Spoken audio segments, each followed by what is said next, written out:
कि सत्ता में आ गए हैं काम के लिए नहीं, आराम के लिए।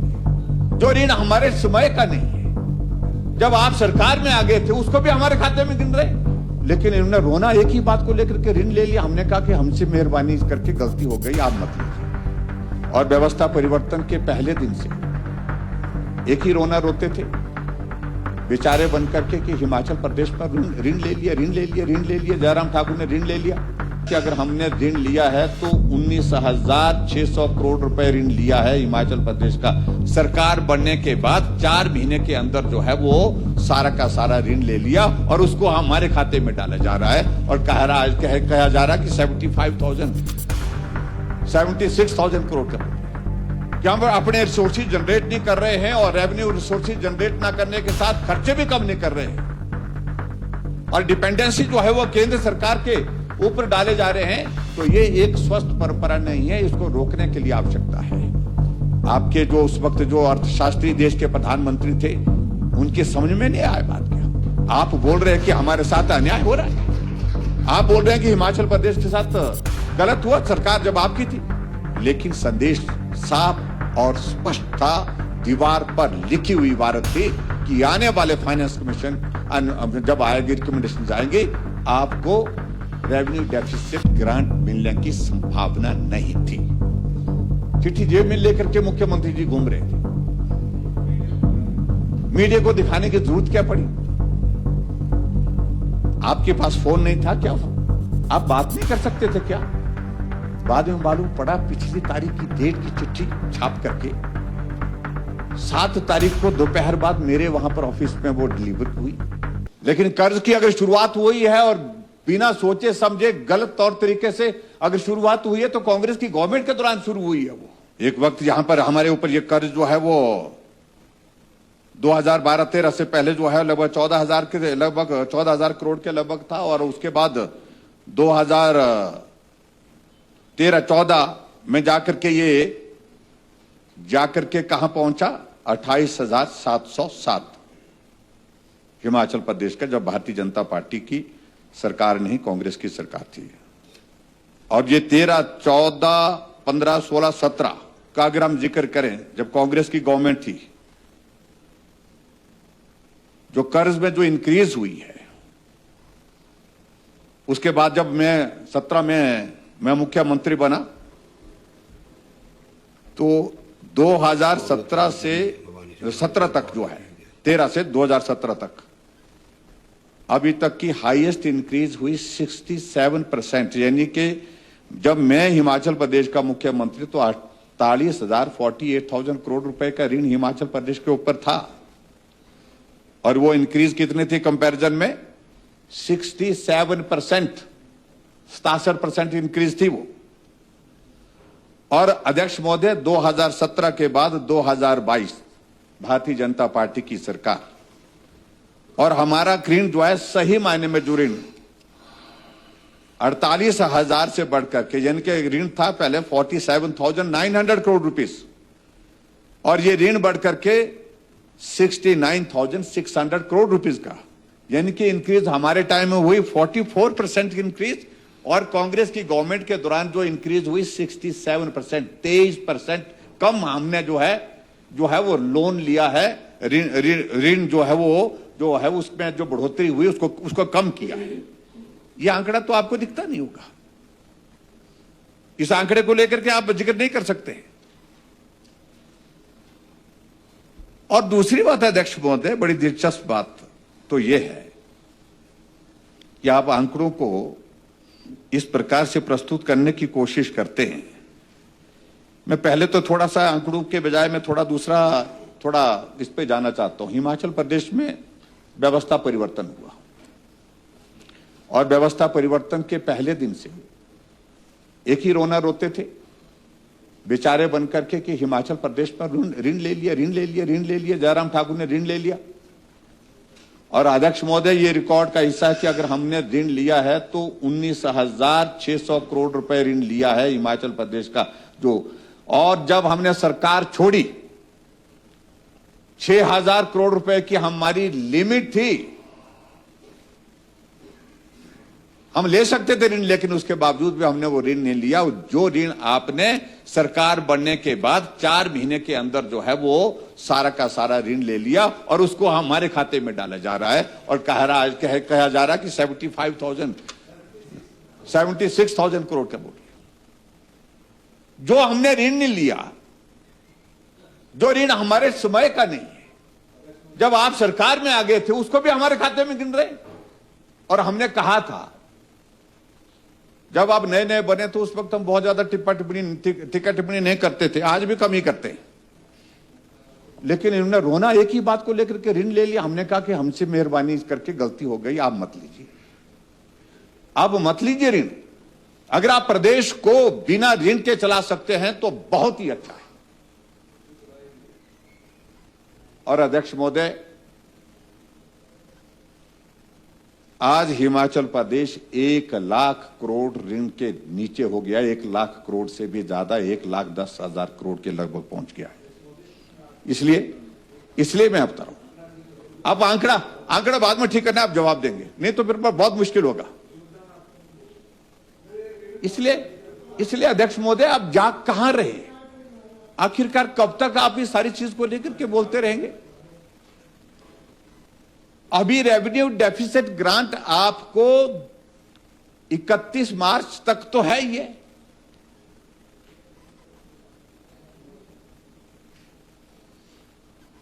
लेकिन आपने हिमाचल प्रदेश में विकास कब से बंद किया है? जब से सत्ता में आए। संस्थान कब से बंद किए हैं? जब से सत्ता में आए। उस वक्त तो रेवेन्यू डेफिसिट ग्रांट मिलती थी आपको। काम तो पूरा बंद किया हुआ आपने, और शुरू से बंद किया, पहले दिन से। मंत्रिमंडल बना नहीं था अभी, उस दिन से इन्होंने बंद कर दिया है। मंशा क्या है? कि सत्ता में आ गए हैं काम के लिए नहीं, आराम के लिए। प्रदेश का विकास कोई लेना देना नहीं, प्रदेश में किसी चीज को लेकर के कोई लेना देना नहीं। और दूसरी बात अध्यक्ष महोदय, मैं आप सबके बीच में यह भी मैं जरूर कहना चाहता हूं, आप आर्टिकल 275 और 280 का जिक्र कर रहे हैं। आर्टिकल 275 का जिक्र करने का अभिप्राय क्या है आपका? और 280 का तो कोई मतलब ही नहीं बनता किसी बात को लेकर के। 280 तो कॉन्स्टिट्यूशन ऑफ फाइनेंस कमीशन है, उसमें क्या रेफर करना चाह रहे हैं? और 275 में बड़ा क्लियर कर दिया, जो इन्होंने एक पोर्शन तो पढ़ा उसका, और 275 में तो ये है, उसमें प्रावधान, अगर उसकी सरल भाषा में मैं उसमें डिटेल में जाऊं, उसमें मैं जिक्र नहीं करना चाह रहा हूं क्योंकि वो लंबा चौड़ा विषय है, कि एक तो बात बड़ी साफ सी बात है कि आप इसको मैटर ऑफ राइट के रूप में नहीं ले सकते हैं, और दूसरी बात उसमें यह था कि ये जो है ये था welfare of scheduled tribe, scheduled caste, scheduled area के लिए था। ये इसमें जिक्र किया था कि रेवेन्यू डेफिसिट ग्रांट अगर देनी है तो शेड्यूल्ड ट्राइब, शेड्यूल्ड कास्ट के जो शेड्यूल्ड एरिया जो है हमारा, उस एरिया के डेवलपमेंट के लिए जो केंद्र सरकार की ओर से आपको मदद, एक अगर आपका खर्च और जो है रेवेन्यू के बीच में जो गैप रहता है उसको भरने के लिए मदद के रूप में आपके लिए उसके लिए प्रावधान उस पर जोड़ा गया था। और दूसरी बात अध्यक्ष महोदय, इतनी बात तो हमको समझ लेनी चाहिए थी कि हिमाचल प्रदेश में हम आर्थिक संकट के दौर में से गुजर रहे हैं, और आर्थिक संकट के दौर में से जब गुजर रहे हैं तो आपको यह भी मान के चलना चाहिए था कि भाई आपको पहले दिन से कुछ सारी चीजों को लेकर के विचार करना चाहिए, कुछ प्लान करना चाहिए कि ताकि हम इस संकट के दौर से प्रदेश को बाहर निकाल सके। लेकिन उस सारी चीजों को लेकर के नहीं सोचा गया, और सोचा नहीं गया, और ना किया गया, और उसका परिणाम यह हुआ अध्यक्ष महोदय कि आप इस बात को लेकर के बैठ गए, तय करके बैठ गया कि ये तो हमारा गारंटीड, ये तो आएगा, ये तो जाएगा कहीं नहीं। और जबकि 15th finance commission, 14th finance commission, 30th finance commission की ओर से लगातार जब कमीशन यहां पर विजिट करता था तब बड़ा स्पष्ट शब्दों में जो बात कह दी थी उन्होंने कह दिया था कि भाई ये रेवेन्यू डेफिसिट ग्रांट आपको लगातार देने की संभावना नहीं लग रही है। लेकिन जो एक आदत पड़ गई थी, उन्होंने कहा था कि आदत सुधारो। हमारे सामने फाइनेंस कमीशन ने जब अपनी बात की थी उस वक्त भी कहा था कि बहुत सारे राज्यों की स्टेट भी एक आदत बन गई, हैबिट बन गई कि हम अपने रिसोर्सेज जनरेट नहीं कर रहे हैं और रेवेन्यू रिसोर्सेज जनरेट ना करने के साथ खर्चे भी कम नहीं कर रहे हैं, और डिपेंडेंसी जो है वो केंद्र सरकार के ऊपर डाले जा रहे हैं। तो ये एक स्वस्थ परंपरा नहीं है, इसको रोकने के लिए आवश्यकता है। और अध्यक्ष महोदय, अगर आप उसमें चीजों को लेकर के अगर कंपैरिजन में अगर आप बात करते हैं, इस देश के अंदर बहुत बड़ा एक अर्थशास्त्री उनके प्रति हमारे भी सम्मान है, देश के प्रधानमंत्री रहे, 10 साल तक रहे, 2005 से 2010 तक जो फाइनेंस कमीशन ने हमको पैसा दिया, कितना दिया? ये 12th फाइनेंस कमीशन की मैं बात कर रहा हूं, 10,202 करोड़ रुपए। और उसके बाद वही वित्त मंत्री पहले हुआ करते थे, वही प्राइम मिनिस्टर, और उसके बाद प्रधानमंत्री बनने के बाद दूसरी बार उनको मौका फिर से मिला मनमोहन सिंह जी को। 2010 से 15 के लिए जो फाइनेंस कमीशन आया, 30th फाइनेंस कमीशन, उसमें कितना मिला? उसमें मिला 7,889। अगर आपके दौरान केंद्र सरकार जब कांग्रेस पार्टी की थी, यूपीए की गवर्नमेंट थी, उसका अगर हम दोनों का हम रेवेन्यू डेफिसिट ग्रांट का आंकड़ा जोड़े तो वो बनता है 18,091 करोड़ रुपए, 18,091 करोड़ रुपीज। और आप हमको उस बात के लिए दोष दे रहे हैं, जब देश के प्रधानमंत्री के नाते हमारे नरेंद्र मोदी जी ने कार्यभार संभाला, सबसे पहला फैसला उन्होंने इस बात का लिया कि हिमाचल एक ऐसा राज्य, पहाड़ी राज्य, आय के साधन कम है, पैसा ज्यादा खर्च होता है विकास कार्य पर। सबसे पहले उन्होंने एक फैसला किया कि सेंटर स्पॉन्सर्ड स्कीम्स में हमारा शेयर सीधा जो है वो 90-10 किया, 90% से 90% सेंट्रल गवर्नमेंट खर्च करेगी और 10% हिमाचल प्रदेश देगा। आपके जो उस वक्त जो अर्थशास्त्री देश के प्रधानमंत्री थे, उनके समझ में नहीं आया बात क्या। कांग्रेस की सरकार हिमाचल में, कांग्रेस की सरकार केंद्र में, उस वक्त इस बात को लेकर के विचार नहीं आया। अध्यक्ष महोदय, आगे बढ़कर के जो मैं आपके सामने लाऊं तो आप हैरान होंगे। जो 14th फाइनेंस कमीशन जो है, नरेंद्र मोदी जब प्रधानमंत्री बने उनके कार्यकाल में जो पहला फाइनेंस कमीशन बैठा 2015 से 2020, तो हिमाचल प्रदेश को कितना मिलता? 15th फाइनेंस कमीशन में 40,624 करोड़ रुपए। हिमाचल में सरकार किसकी थी? उस वक्त किसकी सरकार थी? कांग्रेस की सरकार थी। केंद्र सरकार ने अगर अगर केंद्र सरकार ने अगर ऐसा सोच होती तो उस वक्त सोचते कि भाई कि मनमोहन सिंह जी ने तो 7,800 करोड़ रुपए दिया है, पिछले फाइनेंस कमीशन ने 2,000 करोड़ बढ़ा देते, 10,000 करोड़ कर देते। लेकिन कितनी इंक्रीज की? 5 टाइम्स इंक्रीज की। 7,800 करोड़ के बजाय 40,624 करोड़।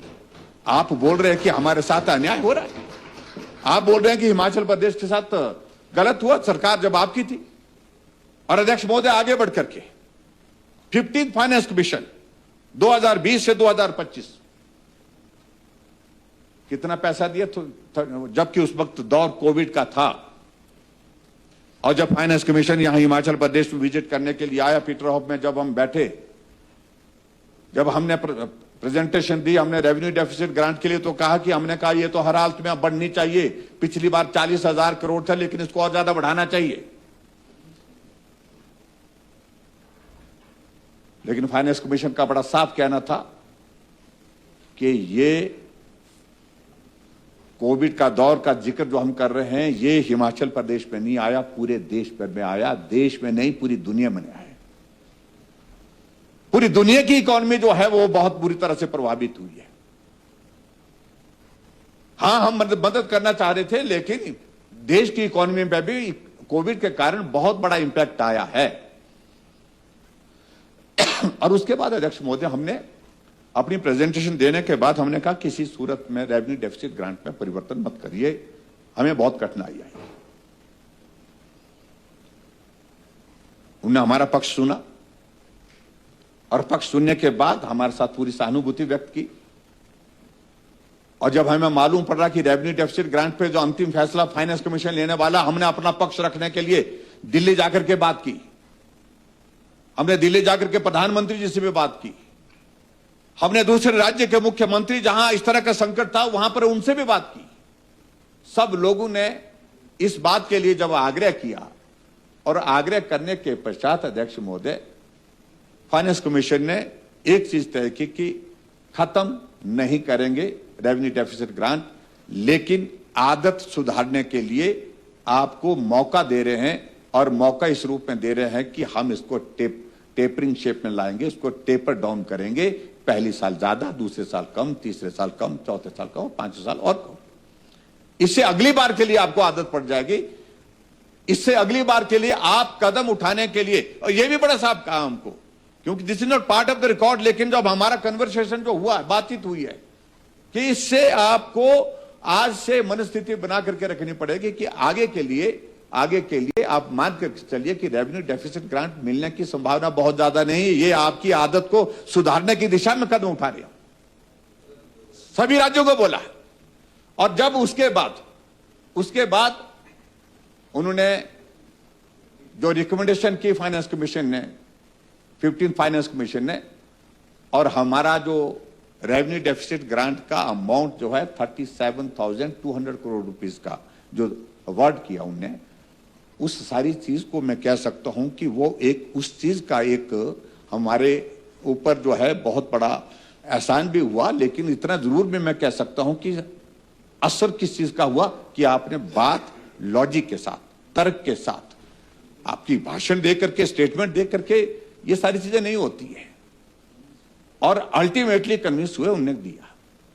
लेकिन संदेश साफ और स्पष्ट था, दीवार पर लिखी हुई इबारत थी कि आने वाले फाइनेंस कमीशन जब आएगी, रिकमेंडेशन जाएंगे, आपको रेवेन्यू डेफिसिट ग्रांट मिलने की संभावना नहीं थी। जब नहीं थी तो उसके बाद अध्यक्ष महोदय फिर तो यही चलता रहेगा ना। फिर एक तरफ से आप बोले कि चर्चा में भाग लेंगे, नहीं, आपने जवाब देना लास्ट में देंगे। नहीं, आप सारी चीजें नोट करके रखो, इकट्ठा जवाब दे दो। उसके बाद अध्यक्ष महोदय प्लीज, नहीं अध्यक्ष महोदय आगे बढ़कर ये खत्म कर लें। ये आदत सुधार करने के लिए, आदत को सुधारने के लिए एक अपॉर्चुनिटी थी, अवसर था।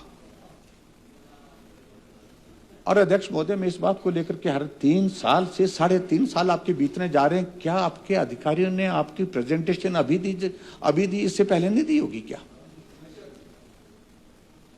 और हाँ अध्यक्ष महोदय, प्रेजेंटेशन की अगर बात आती है, मैं उस पर बाद में आना चाह रहा था, लेकिन अगर बात लगी ही है, अधिकारियों ने फैक्चुअल पोजीशन रखने की कोशिश की। और पहले अध्यक्ष महोदय क्या हुआ, एक तो मैं बड़ी कुछ बातों को लेकर के मैं हैरान हूं कि ये पॉलिटिक्स आपके अगर दिमाग में है तो मुझे कहा कि आपको आना चाहिए, चिट्ठी भेजिए बोलते, चिट्ठी जेब में लेकर के मुख्यमंत्री जी घूम रहे थे। मीडिया को दिखाने की जरूरत क्या पड़ी? आपके पास फोन नहीं था क्या? आप बात नहीं कर सकते थे क्या? हमारे साथियों ने कहा कि भाई यार, ये रूटीन की चिट्ठी फाइनेंस डिपार्टमेंट की ओर से, फाइनेंस सेक्रेटरी की ओर से आई है, एटलीस्ट चीफ मिनिस्टर को शायद उनको व्यक्तिगत रूप से बात की। मुझे पूछा, साथियों ने बात की, मैंने कहा जी बात तो नहीं की। बोलते आपको चिट्ठी उनकी ओर से आई? मैंने कहा नहीं आई। बाद में मालूम पड़ा पिछली तारीख की डेट की चिट्ठी छाप करके 7 तारीख को दोपहर बाद मेरे वहां पर ऑफिस में वो डिलीवर हुई। 8 तारीख को आपने बैठक रखी। मैं 4 दिन के टूर पर यहां से शिमला से बाहर, और मैंने इतना जिक्र किया और उसी सारी बात को लेकर के मैं हैरान हूं। उस चिट्ठी का जिक्र कर रहे हैं कि जयराम ठाकुर को आए नहीं, प्लानिंग की मीटिंग में नहीं आए, इस प्रेजेंटेशन में नहीं आई, शर्मानी चाहिए, ऐसे शब्दों का इस्तेमाल मुख्यमंत्री ने किया। अच्छा, उसके बाद अध्यक्ष महोदय आगे बढ़ करके, एक तो मुख्यमंत्री जी को असत्य नहीं बोलना चाहिए था। ये मैं आपको तो ऑन रिकॉर्ड बोल रहा हूं।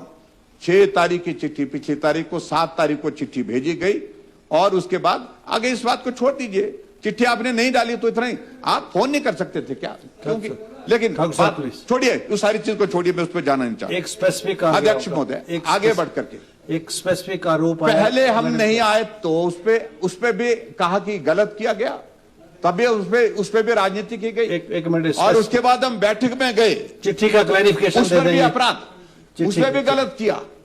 बाद में बोलना मुख्यमंत्री महोदय, नहीं तो बाद में कहें, ये सच्चाई तो मैं कह रहा हूं।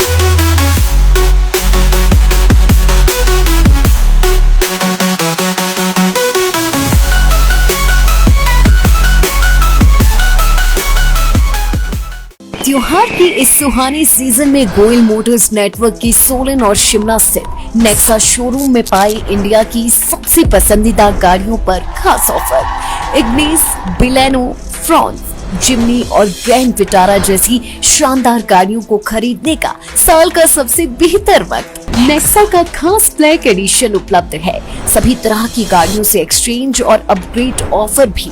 तो देर किस बात की, आज ही सोलन या शिमला में गोयल मोटर्स के नेक्सा शोरूम में पधारे और पाए कार खरीदारी का एक कभी ना भूलने वाला सुखद अनुभव।